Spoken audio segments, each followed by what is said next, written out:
नमस्कार श्रोते हो, आपल्या ENT आरोग्य मार्गदर्शन या विशेष सिरीजच्या 7व्या भागात तुम्हा सर्वांचं स्वागत. श्रोते हो, कधी जेवताना अचानक घास अडकतो, तर कधी लहान मुलं खेळता खेळता एखादी छोटी वस्तू तोंडात घालतात आणि ती थेट श्वसन नलिकेत जाऊन अडकते. अशा वेळी श्वास घेणं कठीण होतं, चेहरा निळा पडू लागतो आणि काही सेकंदातच परिस्थिती जीवावर बेतू शकते. अशा आणीबाणीच्या प्रसंगी दवाखान्यात जाईपर्यंत वाट न पाहता आपण स्वतः त्या व्यक्तीचा जीव कसा वाचवू शकतो, आज आपण याच जीवनरक्षक पद्धतीबद्दल म्हणजेच हेमलिच मॅन्युअरबद्दल जाणून घेणार आहोत.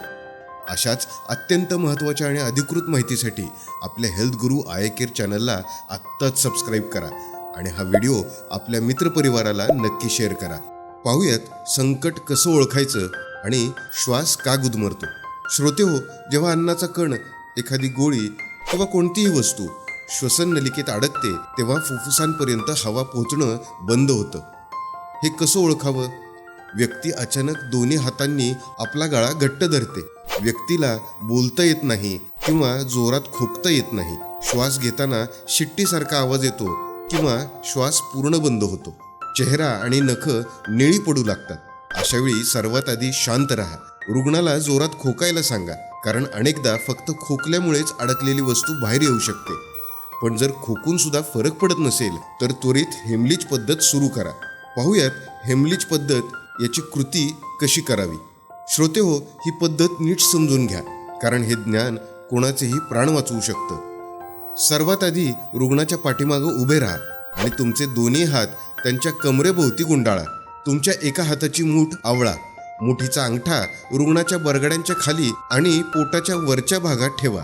आता दुसऱ्या हाताने मूठ घट्ट पकडा. आता सर्वात महत्त्वाची हालचाल, त्या व्यक्तीला थोडं पुढच्या बाजूला झुकवा आणि तुमच्या हाताने जोरात आतल्या आणि वरच्या दिशेने धक्का द्या. लक्षात ठेवा, हा धक्का छातीवर किंवा बरगड्यांवर द्यायचा नाही, तर पोटाच्या वरच्या भागावर द्यायचा आहे. यामुळं फुफ्फुसातील हवा जोरात बाहेर ढकलली जाते आणि अडकलेली वस्तू अगदी बंदुकीच्या गोळीसारखी तोंडावाटे बाहेर येते. वस्तू बाहेर येईपर्यंत ही प्रक्रिया सुरू ठेवा. जर समोरची व्यक्ती खूप जड असेल किंवा गरोदर महिला असेल तर पोटाऐवजी छातीवर बरगड्यांच्या मध्यभागी अशाच प्रकारचे धक्के द्यावेत. जर लहान मूल असेल तर त्याला आपल्या मांडीवरती पालथं झोपवून पाठीवर हलके धक्के द्या.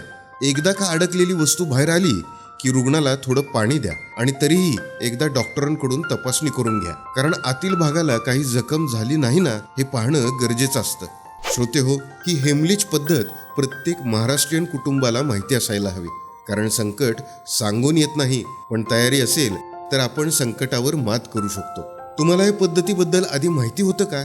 किंवा तुमच्यासोबत असा काही प्रसंग घडलाय का? आम्हाला कमेंट सेक्शनमध्ये नक्की कळवा. हा व्हिडिओ जास्तीत जास्त लोकांपर्यंत शेअर करा, जेणेकरून प्रत्येकाला हे जीवनरक्षक कौशल्य शिकता येईल. पुढच्या भागात आपण पाहणार आहोत कान, नाक, घशाचे आजार टाळण्यासाठी कोणती रोजची काळजी घ्यावी. तोपर्यंत स्वतःची काळजी घ्या आणि पाहत रहा हेल्थ गुरु आय केअर. धन्यवाद.